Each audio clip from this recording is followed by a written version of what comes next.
Can you understand me? Can you understand these words?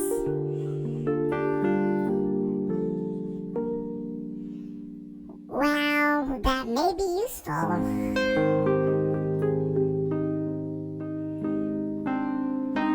This is just a little introduction. No critical, life-changing information will be conveyed during the introduction because, well, it's just an introduction.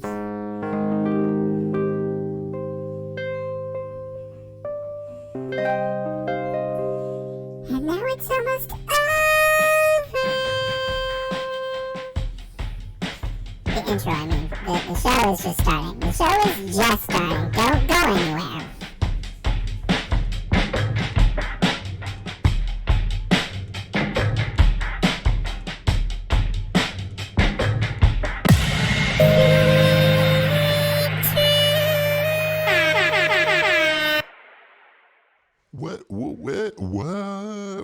What's up here, party people? It's the show. The show. Well, it's not the Fake Truth Show, and I am also not Fake Truth. Well, or am I? Hard to say exactly. But I'm listening. It seems to be like the audio is coming through. It's happening. I can see the little green lights flashing. So I think we're good as far as audio. I hope you're doing well. I personally, I've been trying to do this show almost for 2 hours today. I don't know. Time just seems to flow like water. I should have said that the other way around. Time and water, it's like the same thing. It just sort of, it flows through my fingers. And yeah, I legit sat down, I had the headphones on, I was all set to go, and yeah, life got in the way. I had to take care of stuff. So, right, maybe it's all just the evil controllers trying to not get me to do the stream with any sort of regularity or punctualityness, because that seems to be I seem to be getting free time around the same hour or two every day, and I've been trying to get on here and say what's up. So there can be some reliability to it, but it seems every time I get this channel a little more steady stream, there's weird stuff starts to happen. The audio's falling apart, or some other weird sort of life things happen that make it so I can't really just keep doing this. But I don't really care about any of that. I'm gonna keep fighting through the magic spells and whatever they keep throwing at me, because I find this amusing to speak my mind. It's something that amuses me. So yeah, thanks for being here with me. It's been a little while since I got any sort of weather live nature shots. They used to be pretty heavy in my rotation, but I wanted to bring you one of those today. I was just looking up there and being like, man, it's beautiful today. Oh, I spoke too soon. It's less beautiful. It's more of a choking, virus-filled, Morgellons disease infesting soup that I'm being covered in.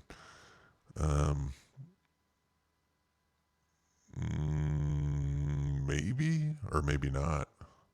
I really do think there is something weird going on with the planes and the stuff that they emit on occasion.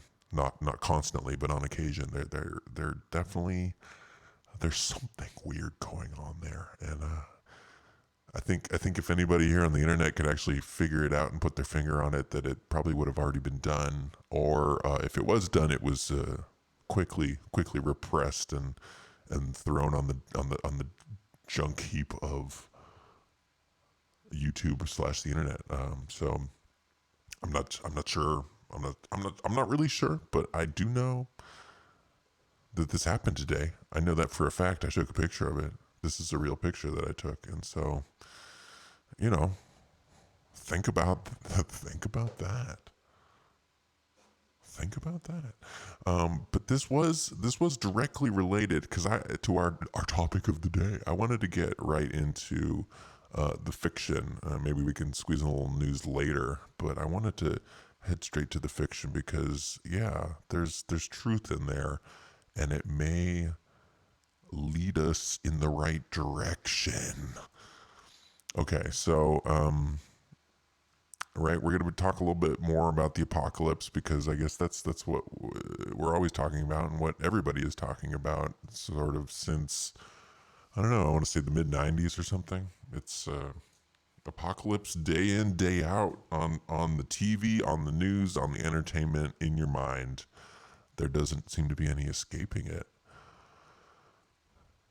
And yeah, we're going to get into that in a second, but this is interesting. I thought this is from the Magicians. That's the show we're going to be talking about today. The Magicians. It's on Sci-Fi Channel, and really, I gotta hand it to the production team, the actors, everybody involved because it is glittering. It is a fantastic production, and yeah, even if you are extremely adverse to propaganda and any sort of mainstream entertainment, I still find it just a great piece of.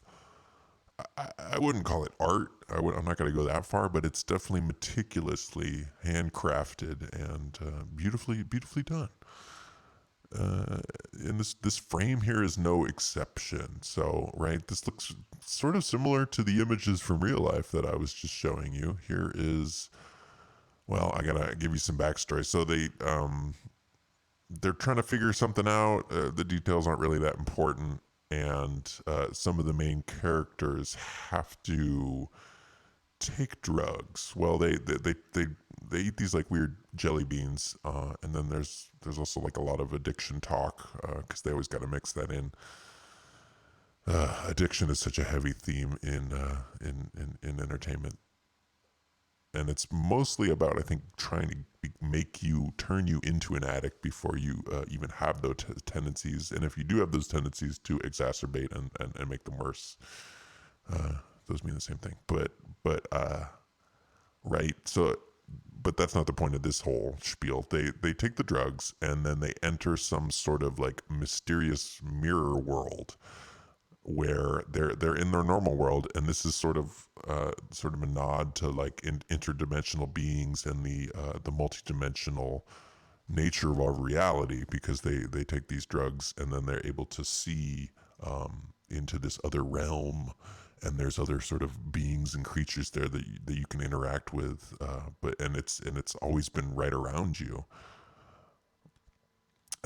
Yet again, another just concept that we hear a lot about in the conspiratainment world, and so I'm always interested in those cross sections when things are mentioned in mainline mainstream entertainment as well as the fringiest weird tinfoil hat wearing bizarre interviews that you might find here in the band sort of quarantine section of YouTube.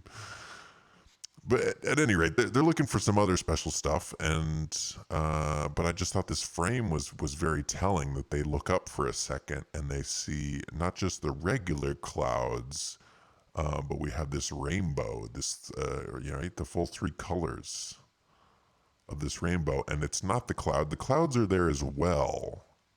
Those are clouds, definitely just regular old clouds. But then you have these streaky, long, sort of traily things that seem to be made out of another substance. And I forget what they say in the show. They definitely mention them and point at them and be like, "Oh, look at the chemtrails." I mean, no, that's not what they say, but they definitely do reference them. And right, this is the kind of right. This is, I think, a really relatively simple example of this idea of the truth telling being molded and deformed and, given a hat and then put up on screen someplace else. And I guess in their sort of realm of honor, that this counts as sort of a disclosure and telling you what's really going on, when in effect it's pretty disingenuous. I wouldn't call this portion of this episode an admission of geoengineering, but at the same time, it definitely is. And, well, make of it what you will. But this frame and the pictures that I took this morning are both real things that happened in my reality. So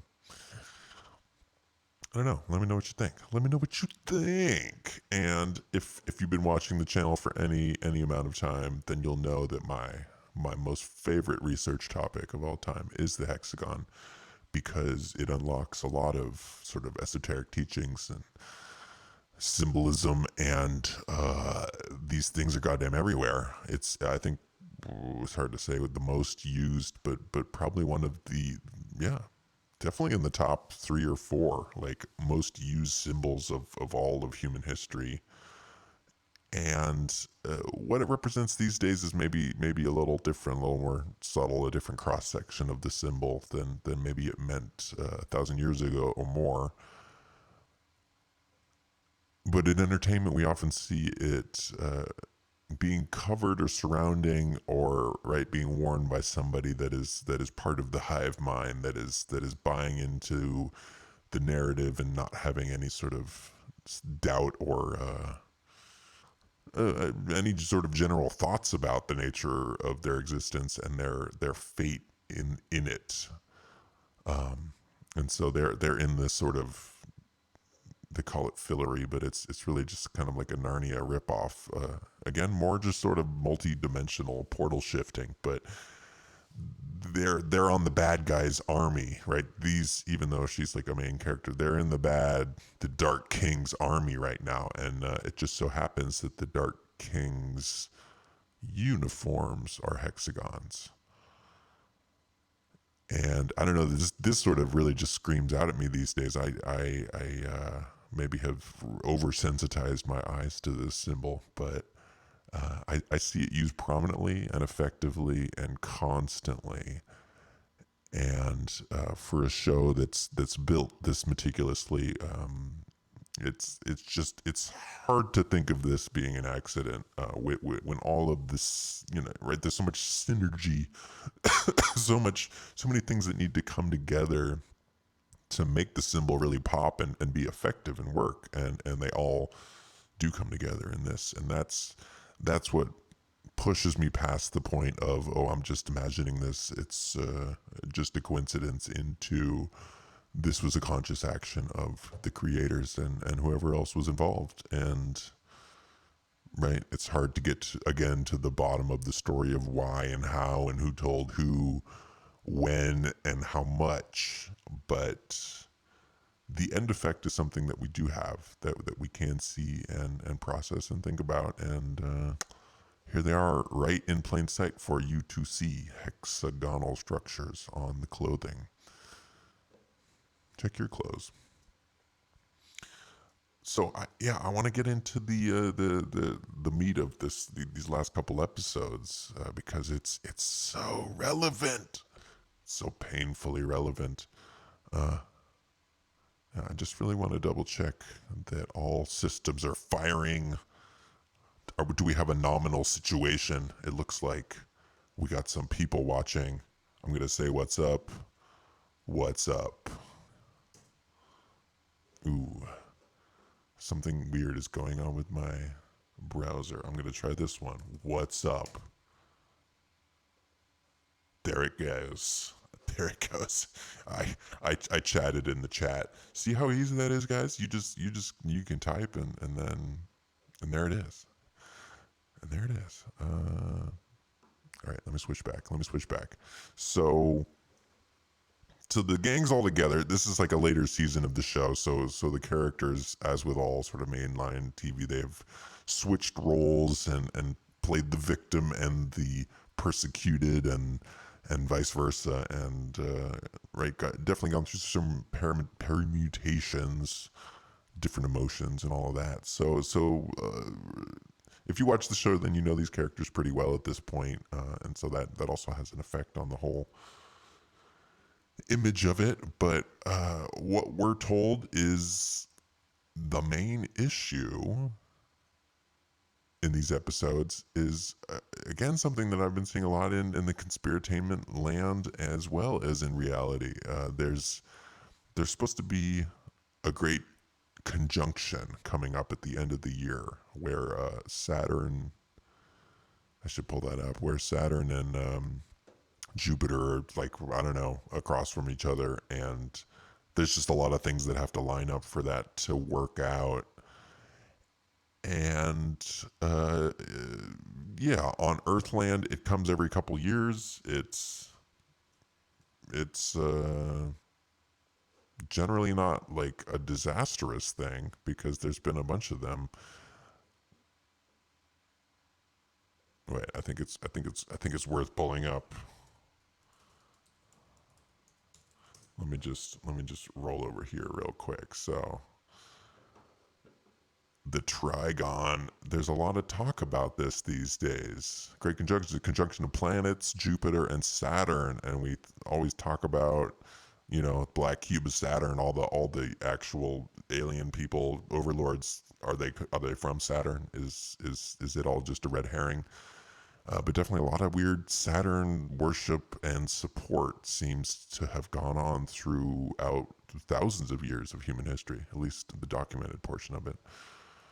Right. So the most recent Great Conjunction was in May 2000, which makes me think of 9/11 and that whole thing. Sometimes the events that are set in motion on that day specifically, it might not be something like a big earthquake or an explosion happening, but it may be that on that day things were set into motion, right? And there was obviously a different age when we went past this day and moved into 2001. Really everything changed. If you were conscious and around those at that time, it was definitely a huge shift in consciousness. And the next one will be in late December 2020. So obviously, yeah, I think we all can feel it. Something big is on the horizon, a big change, a change in the way we all lead our lives. But what that actually means, it's hard to say. And whether this itself is just yet another sort of red herring trick that we're supposed to be led down. But the thing about getting tricked is when I see the same thing showing up over and over again in different stories from different demographics and different ways, then it starts to make me think there is something about it. Right. So in this show, I think they call it something else, the Great Convergence or whatever. But they really are talking about the Great Conjunction, and they do mention Saturn and some of the other planets. But the main focus is the moon in this show. That the moon is going to line up with all these things, and there you can see it at the top of your screen. You can see the moon here in this frame because, like I'm saying, this is a very meticulously crafted show. You can find hidden meanings in almost every single still image, and the more you look at it, the more you're going to find. Which, right, that's just the nature of good entertainment. You're going to pack it full of meaning, and for those that are paying attention, they will see that richness and appreciate it. Right, but here they are sort of planning this out. They got it on the table, and there's a lot of images of this nature of cyclical events lining up to cause a calamity on this earth. And this is again nothing new. Like, right, if I was hearing this for the first time in this couple episodes of The Magicians, I would never even bother spending a second on this longer. But this is a story I see over and over again. This idea of the cyclical apocalypse.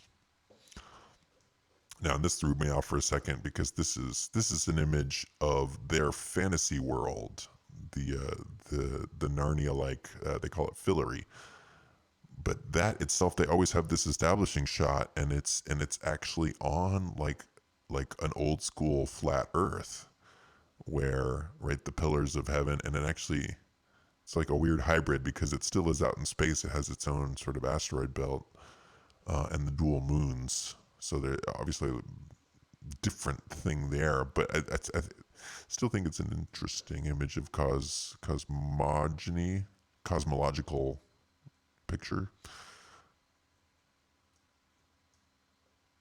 Because there's another image they often show as an establishing shot, which I unfortunately don't have here, where they show another sort of overarching reality construct they call the library, where everybody that's sort of in charge and they can actually directly affect the nature of reality. That's where all sort of knowledge is stored, and that establishing shot is always done with sort of like I'm trying to remember if they're interlocking or not, but they're donuts, they're toroid shapes, and there's always like a multiple iterations of this donut shaped Earth, and I think that's yet another sort of admission that there's a lot of good secrets in this show. Because that's I've heard from many sources as well that the toroid is the actual nature, the actual shape, and that's the one they want to keep a lid on and not let people know. That's why they pushed everybody towards the flat Earth, because it wasn't quite right. It was close, but not quite right. So, yeah, don't want to get stuck on that flat Earth thing though. So they have a cult in these couple episodes where it's people that worship the moon, because what they figure out is that in order to stop this great conjunction, the only option that they have on the table is moving the moon out of position for just a couple moments, so this actual grand alignment won't happen. It'll be off, and then that entire sort of horrible event will be avoided. And so they go after these people in this moon cult, which again, I mean, really, I if I could get a little more organized, I could go for a while on this whole subject, because it really is fascinating, and there's obviously like heavy parallels to what's actually happening in reality.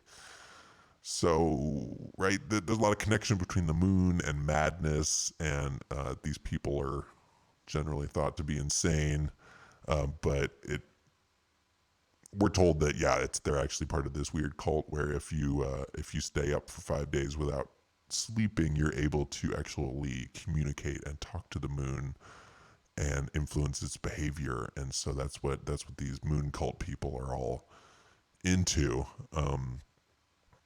Yeah, which is definitely a creepy image, and would be super painful to get a tattoo on your eyeball. But that's what they're into. They think is worth it. And again, a lot of fascinating symbolism here, just having that crescent moon on the eye, right? And that's what they call it, the convergence. So, yeah, and I don't want to get too bogged down in the plot either. They they they they they get stuck in this time loop. A couple of the characters, and the world just keeps getting blown up over and over again. And so they're given some time to sort of figure it out and find the way to make it work. And then eventually they talk to the whales, and the whales give them another sort of side time.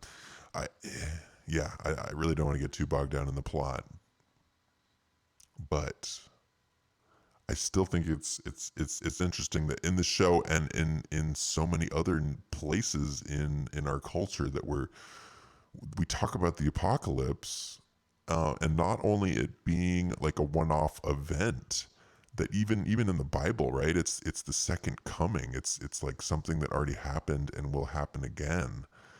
And just looking at almost any stories that you can find, ancient ones and especially ones these days, it's all talking about the cyclical nature of this earth, and what can you do to stop it? What can you do to protect it? And it's interesting, in the show there are a lot of people, the moon people obviously know what's going on, that the apocalypse is coming. and they want it to happen. They have a plan. They made a plan to go underground or I don't know, be rich and just figure out a way around this whole problem. And they want it to happen because it's part of the story. It's part of the cycle. And to get in the way of that is to mess up the natural order of things. Right, and here we have some kind of I don't want to say Elon Musk. He's kind of like an Elon Musk clone, and he has the moon rock, and they have to go over to his house and get the moon rock.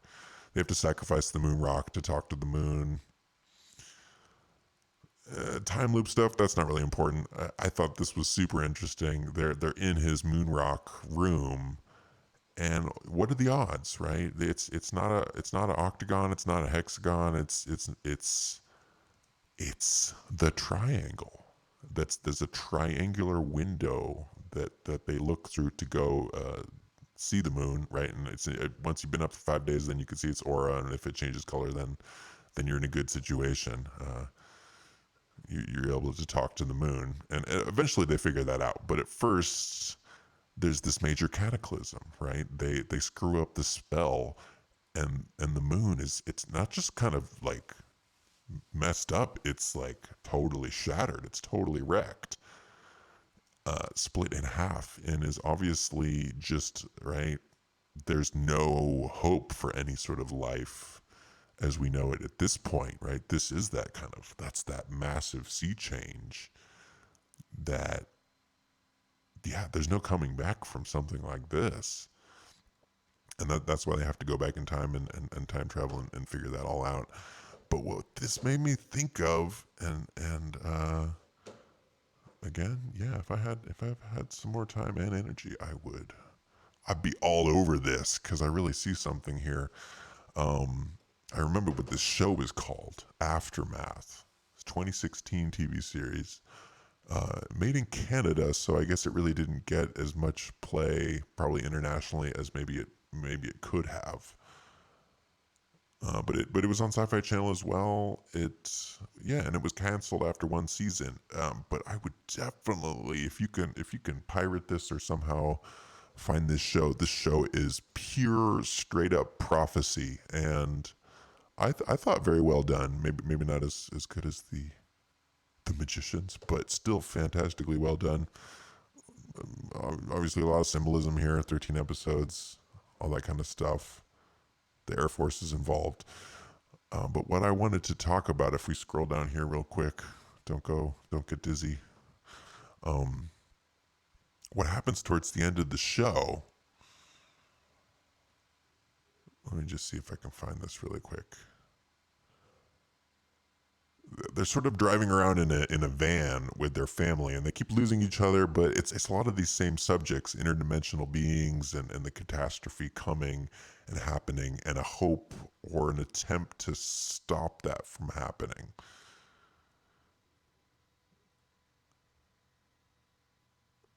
Right, and I really like the show because it is kind of like a mashup of all these different symbols and ideas. There's people getting raptured and other demons and angels and all sorts of crazy things flying through the sky. But the point here, the thing I wanted to bring your attention to, and I should really try to find a still if I can, is that these last couple episodes are a literal carbon copy of the same concepts and ideas that we were seeing in the Magicians. And yeah, this Magician episode I'm talking about, it only aired like 2 days ago. So that's what makes me think there's obviously something here, right? And so in this show, in Aftermath, they're searching for this radio guy. He's like an Alex Jones type, but nicer, and he's the last kind of person transmitting on the radio, and his name is Bob Moondog Black, and he sort of predicts or I don't know, imagines what's going to happen. And yeah, it's the same exact thing. It's not actually like the fault of specific people, but that's what happens. A big giant rock comes and hits the moon, right? They do try to stop it, but that's what's happening. Save them from a meteor swarm coming from the moon, because just like in this other image, the moon gets split in half, and the pieces rain down on Earth, and there's no chance, there's no hope. There's just waiting for annihilation. And it's interesting they canceled that show, because that's where that show ends. Like, they don't figure it out, and the moon rains down on Earth and everybody dies. Now, I guess in the Magicians, they figure it out. They get the time loop worked out. There's some heart-wrenching emotions, and also some cool millennial references to just, young people stuff. But in the end, they do figure it out. They just time travel a little earlier in time and make the right decisions. But I don't know. Do you see what I'm trying to say here? Yeah, T1000. I guess. Yeah, some people caught it. It really didn't get much traction, and I also almost didn't finish it. But it really does get very interesting towards the end. I'm gonna have to go back and maybe pull some of those older episodes.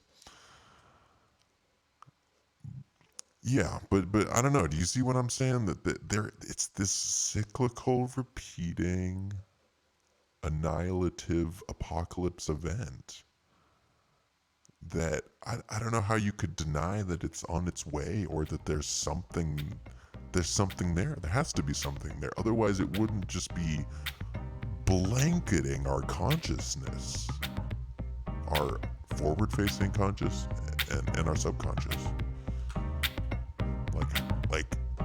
Like how or why would that be happening if it wasn't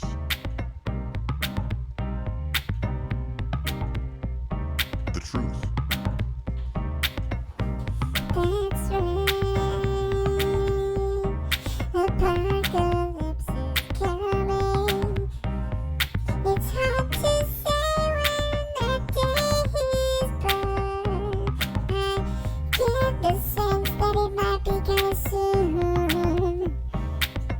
Could it have something to do with that great convergence in December?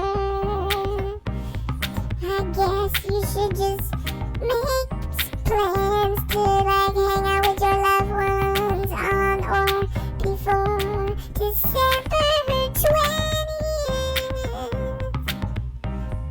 Although, I'm not gonna tell you how to live your life. You can do whatever you want. I would just maybe think about just think about it.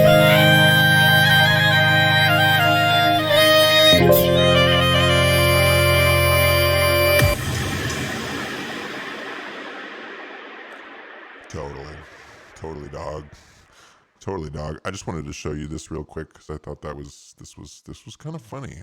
As I was doing the most cursory of research by Googling things.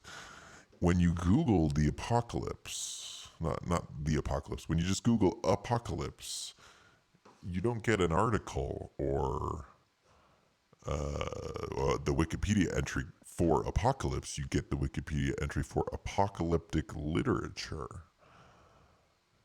It appears that there isn't really, right? And then you get a Merriam-Webster's dictionary definitions, Wiktionary, Wikiquote, but I guess there isn't a Wikipedia article about the apocalypse. What if I Google the apocalypse in all caps? No, still apocalyptic literature. Yeah, and I would think certain terms like this, especially hot and heavy ones that are super cool these days. Yeah, they're tightly controlled and curated, especially this first page, because almost nobody actually hits this button. They're mostly just looking at this front page. But I thought that was interesting. I did think that was interesting personally. That's what I thought. Now, what's happening? Executive impact. Now, you guys on YouTube can't see this, but somebody from Twitch just reached out in the chat, which I really appreciate, as always, because reaching out in the chat is something that heroes do. This person, Executive Impact, just asked, "Are you a girl?" after saying hi. And, well, I would maybe argue that that's not super relevant.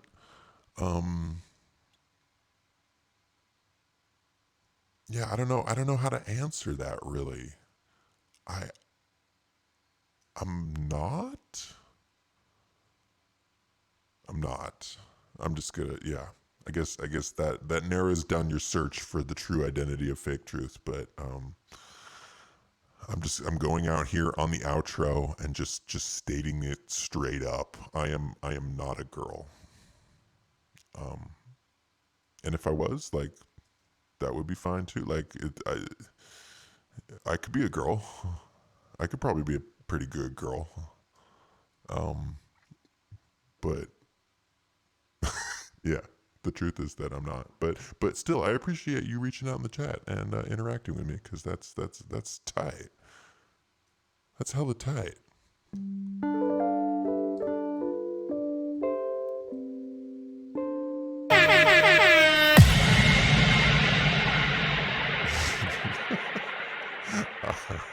All right. I did the show. It happened. I love you guys. I hope we'll talk soon. I hope I'll see you soon. And let me know your thoughts. Let me know your thoughts, because that's what it's all about. Your thoughts. No, I'm serious. Like, that's what it's all about.